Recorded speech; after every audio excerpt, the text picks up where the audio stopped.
Astro sign channel வாயிலாக உலகெங்கும் வாழ்ந்து கொண்டிருக்கும் சகோதர சகோதரிகளுக்கு அன்பார்ந்த வணக்கங்கள் மற்றும் வாழ்த்துக்கள்.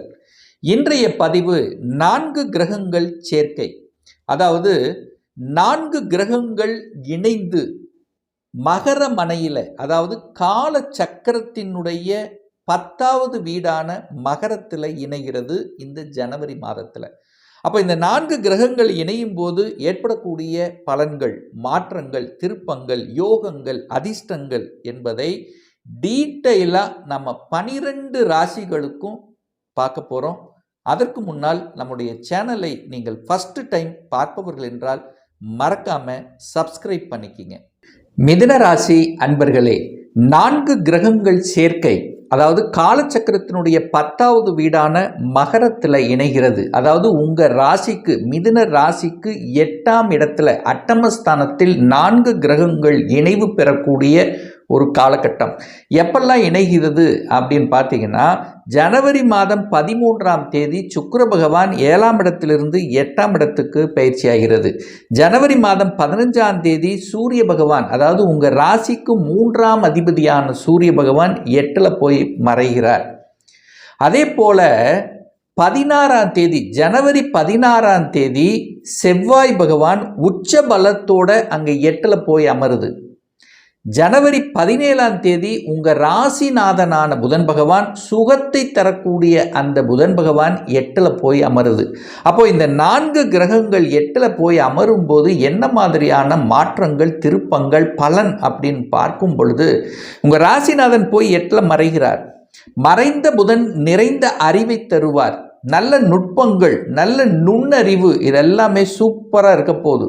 மறைந்துள்ள ஞானத்தை தரும்.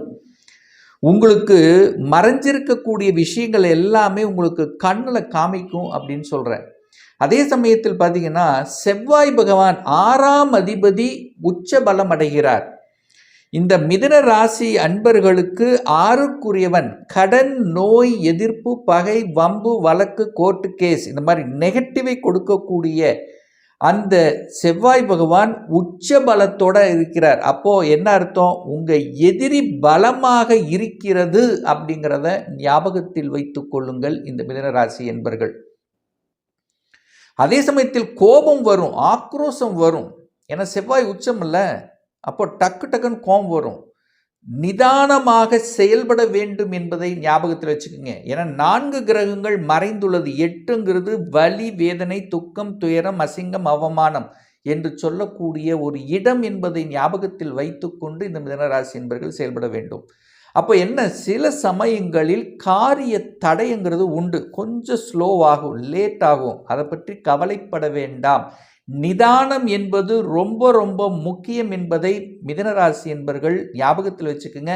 ஆனால் அதே சமயத்தில் திடீர் அதிர்ஷ்ட வாய்ப்புகளும் தேடி வரும் அப்படிங்கிறத புரிஞ்சுக்குங்க. 8ஆம் இடம் என்பது வலிவேதனை கொடுக்கக்கூடிய இடம் என்றாலும் அந்த இடத்துல தான் மறைமுகமாக திடீர் அதிர்ஷ்டமும் அங்கே சேர்ந்திருக்கு.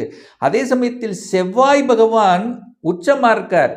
அந்த செவ்வாய்ங்கிறது 11ஆம் அதிபதி, லாபஸ்தானத்தின் அதிபதியும் அவரே. அப்போ அந்த செவ்வாய் 8ஆம் இடத்திலிருந்து தனது 4ஆம் பார்வையாக 11ஆம் இடத்தை பார்த்து கொண்டிருக்கிறார். அப்போ லாபங்களும் தர காத்து கொண்டிருக்கிறது என்பதை ஞாபகத்தில் வைத்துக் கொள்ளுங்கள். அப்போ வலிகளோடு, வேதனைகளோடு, இது நடக்கலை, இது தப்பா இருக்கு, இது பிரச்சனையா இருக்கு என்று மன அழுத்தத்தில் இருக்கக்கூடிய மிதுனத்துக்கு அதுவே உங்களுக்கு பாசிட்டிவாக, லாபமாக, அதிர்ஷ்டமாக மாறப்போகுது அப்படிங்கிறத ஞாபகத்தில் வச்சுட்டா போதும். அப்போ என்ன, அவசர கொடுக்க மட்டும் ஆகாது. நிதானமாக செயல்பட்டாலே உங்களுக்கு நன்மைகள் தர காத்து கொண்டிருக்கிறது. அவசரப்பட்டு வேலையை விட்டுறக்கூடாது. இங்கே தான் பாயிண்ட். 8ல் இருக்கு, ஏதாவது ஒரு டெம்ப்ட் பண்ணுவாங்க. பட் நிதானம், அந்த இடத்தில் நிதானம் அவசியம் என்பதை மைண்டில் வச்சுக்குங்க. ஒரு சிலருக்கு பார்த்தீங்கன்னா, இந்த மிதுனராசி என்பர்களுக்கு திடீரென்று ப்ரொமோஷனும் கிடைக்கும், இடமாற்றம் கிடைக்கும். ரொம்ப நாள் கிடைக்கல, ஒரு வலியோடு இருக்குது, எனக்கு கஷ்டமாக இருக்குது, எனக்கு முன்னாடி இருந்தவங்களுக்கெல்லாம் ஏதாவது ஒரு வகையில் கிடைச்சிருச்சு, எனக்கு கிடைக்க மாட்டேங்குது, ஏதோ ஒரு குறை இருக்கிறது, யாரோ ஒரு தடுத்து கொண்டிருக்கிறார்கள் இது எல்லாமே உங்களுக்கு கண்ணில் காமிச்சிரும் இப்போ. அப்போ யார் எதிரி, யார் உங்களுக்கு துரோகம் செய்து கொண்டிருக்கிறார்கள், யார் உங்களுக்கு தடுத்து கொண்டிருக்கிறார்கள் என்பதை காண்பிக்கக்கூடிய ஒரு காலகட்டமாக உங்களுக்கு இருக்கும். அப்போ உஷாரமாயிருவீங்க. அப்போ உங்களுக்கு தெரிந்துவிடும், கூட இருந்து யார் நமக்கு இந்த தன்மைகள் எல்லாம் செய்தார்கள் என்பதை இனம் கண்டு கொண்டு அதற்கு தகுந்த மாதிரி செயல் திட்டம் தீட்டி வெற்றியடையக்கூடிய காலகட்டமும் இது அந்த காலகட்டமாக இருக்கும். ஸோ 6ஆம் இடம் என்பது வெற்றியை கொடுக்கக்கூடிய இடமும் அந்த 6ஆம் இடம்தான். உழைப்பால் வெற்றி, வேலை கிடைச்சிரும். 6க்குரியவன் ஸ்ட்ராங்கா இருக்கு. கடந்த 2-3 மாதங்களாக எனக்கு ஒரு வேலை கிடைக்கல, இந்த வேலையால் பிரச்சனையாக இருக்கிறது, நிறைய இடத்துல அப்ளை பண்ணியிருந்த கிடைக்கலங்கிற இருக்கக்கூடிய மிதுனத்துக்கு எதிர்பாராத விதமாக உங்களுக்கு வேலை கிடைச்சிரும். ஒரு 4-5 இடத்துல இன்டர்வியூ அட்டெண்ட் பண்ணிட்டோம் சார், எதுவுமே ரிப்ளை கிடைக்கல சார். ரிப்ளை கன்ஃபார்மாக கிடைக்குங்கிறது தான் பாயிண்ட். அப்போது 8-11 கனெக்ட் ஆகும்போது திடீர் அதிர்ஷ்ட வாய்ப்புகளையும் கொடுக்கும் அப்படிங்கிறது தான் அமைப்பு.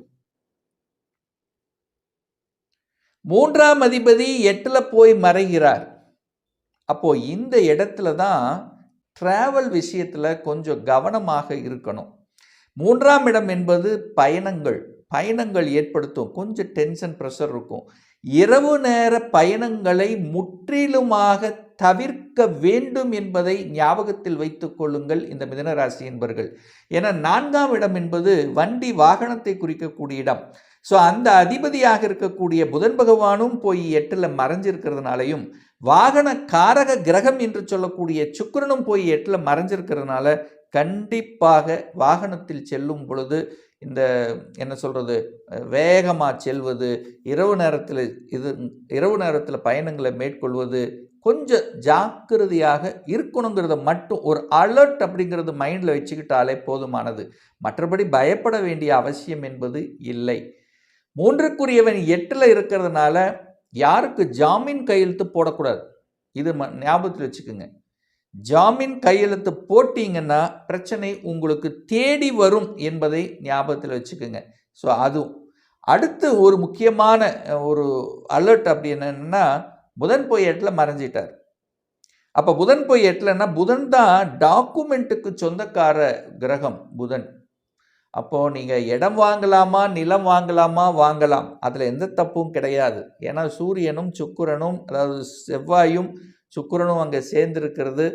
இதெல்லாமே நிலம், எதிர்பாராத விதத்தில் நிலம் அமைகிறது, வாங்கிறது, இதெல்லாமே நடக்கும். அதில் எந்த தப்பும் கிடையாது. ஆனால் ஒரே ஒரு இடத்துல அலர்ட்டாக இருக்க வேண்டியது என்னென்னா டாக்குமெண்ட். ஏன்னா உங்களுக்கு டாக்குமெண்ட்டில் ஏதாவது வில்லங்கம் இருக்கிற மாதிரியே காமிக்கும். அப்போ அதை ஒரு தடவைக்கு 2 தடவை செக் பண்ணணும்.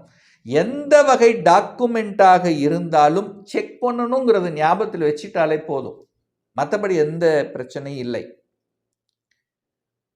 அடுத்து ஒரு நல்ல விஷயத்தில் கேர் எடுக்கணுங்கிறது, 5க்குரியவன் 8ல் இருக்கார். அப்போ குழந்தைகள் நலனில் கொஞ்சம் அக்கறை எடுக்கணும். உங்கள் பேச்சை கேட்க மாட்டாங்க, இல்லை குழந்தைகள் உங்களை விட்டு கொஞ்சம் என்ன சொல்கிறது, ஒரு காரசார விவாதம் நடக்கக்கூடிய அமைப்பு, ஹெல்த்தில் கொஞ்சம் கேர் எடுக்க வேண்டிய அமைப்புகள். ஏன்னா 5க்குரியவன் போய் 8ல் மறைஞ்சிருக்கு. ஸோ அந்த அமைப்புக்கு ஏற்ப காதலில் இருக்கின்றவர்களும் கொஞ்சம் கரெக்டாக இருந்துக்கிறது நல்லது. ஏன்னா கொஞ்சம் சண்டைகள் வருவதற்கான வாய்ப்புகள் இருக்கிறது. ஏன்னா 5க்குரியவன் காதல் ஸ்தானத்தின் அதிபதியாக இருக்கக்கூடியவர் சுக்கிரன். அந்த சுக்கிரனும் போய் 8ல் இருக்கார். காதல் காரகனும் அதே சுக்கிரன் தான். 8ல் போய் மறைஞ்சிருக்கிறதுனால கொஞ்சம் கோபம். ஏன்னா செவ்வாயும் இங்கே சூரியன் சேர்ந்துருக்கு. 2 உஷ்ண கிரகங்கள் சேரும்போது கோபம்தான். ஸோ மிகப்பெரிய பலகீனம் அப்படின்னு எடுத்துக்கிட்டால் இந்த மிதுனராசி என்பர்கள் கோபம், ஆக்ரோஷத்தை முழுவதுமாக தவிர்க்க வேண்டும் என்பதை ஞாபகத்தில் வச்சுக்கோங்க. நெகட்டிவ் விஷயத்துக்குள்ளே போகாதீங்க. ஏன்னா லக்னாதிபதி போய் 8ல் இருக்கார். நீங்கள் போய் 8ஆம் இடத்துல உட்கார்ந்துருக்கீங்கன்னு அர்த்தம். அப்போ உங்களை தேடி வருவாங்க நெகட்டிவ் விஷயங்கள். ஸோ அதுக்குள்ளே போகக்கூடாது அப்படிங்கிறத மைண்டில் வச்சுட்டாலே போதும். மற்றபடி பாசிட்டிவ் அப்படின்னா திடீர் வாய்ப்புகள் தான்,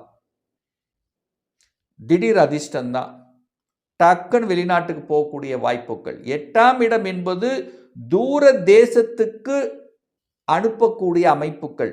வேலை கிடைக்குதா? வெளிநாடு, வெளி மாநிலம், அந்நிய தேசம், சூப்பராக இருக்க போகுது. ஸோ ஒரு பாசிட்டிவ் அப்படின்னா வெளிநாடு, வெளி மாநிலம், அந்நிய தேசத்துக்கு வேலை கிடைப்பது, அங்கே மூவ் ஆகக்கூடிய அமைப்புகள், வேலை கிடைக்கிற விஷயங்கள், ப்ரமோஷன் கிடைக்கிற விஷயங்கள் நல்லது. வியாபாரத்தில் லாபம் கிடைக்கும். ஏன்னா 11ஆம் இடம் டச் ஆகுறதில்ல, 8, 11 கனெக்ட் ஆகிட்டாலே அங்கே திடீர் அதிர்ஷ்டங்கள் கிடைத்துவிடும்.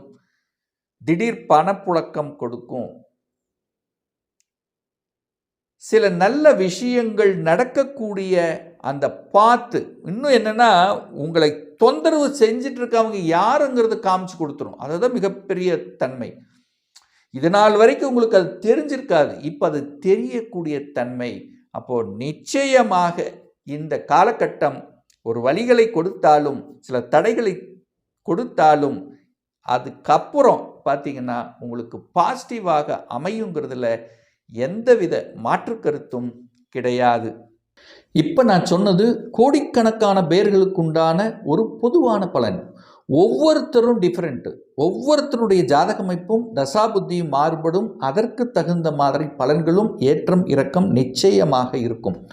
ஒரு துல்லிய பலன் வேணும் அப்படின்னா உங்கள் ஜாதகத்தில் கிரகங்கள் எப்படி இருக்குது, கிரகங்கள் வலிமையாக இருக்கா, ஆட்சி பலம், உச்ச பலம், வர்க்கோத்தம பலம், திக்பலம் நீச்சமாக இருக்கா, பாவகிரகத்தோடு சேர்ந்துருக்கா, சுபகிரகத்தோடு சேர்ந்துருக்கா, எந்த டிகிரியில் அமர்ந்திருக்கு, இப்போ நடப்பு தசாநாதன், புத்திநாதன், அந்தரநாதன், சூட்சமநாதன் எப்படி இருக்கிறது என்பதை பொறுத்து நீங்கள் கேட்கக்கூடிய எந்த கேள்வியாக இருந்தாலும் சரி, இந்த 2026இல் சொந்த தொழில் செய்யக்கூடிய எண்ணம் இருக்கிறது, அதற்குண்டான கொடுப்பினை நமக்குடைய ஜாதகத்தில் இருக்கா, அப்படி இருக்கக்கூடிய பட்சத்தில் எப்போ நம்ம அதை ஆரம்பிக்கலாம், இந்த வருடத்தில் எந்த கோர்ஸ் எடுத்து படிக்கணும் என்கின்ற விதியமைப்பு இருக்கு, எந்த கோர்ஸ் படித்தா நம்முடைய ஃப்யூச்சர் நன்றாக இருக்கும், திருமணம் தடைப்பட்டு கொண்டே இருக்கு, எப்போ தான் சார் திருமணம் நடக்கும், எப்போ குழந்தை பாக்கியம் கிடைக்கும், எப்போ ப்ரமோஷன் கிடைக்கும், இது போன்ற கேள்விகளுக்கு துல்லியமான பதிலை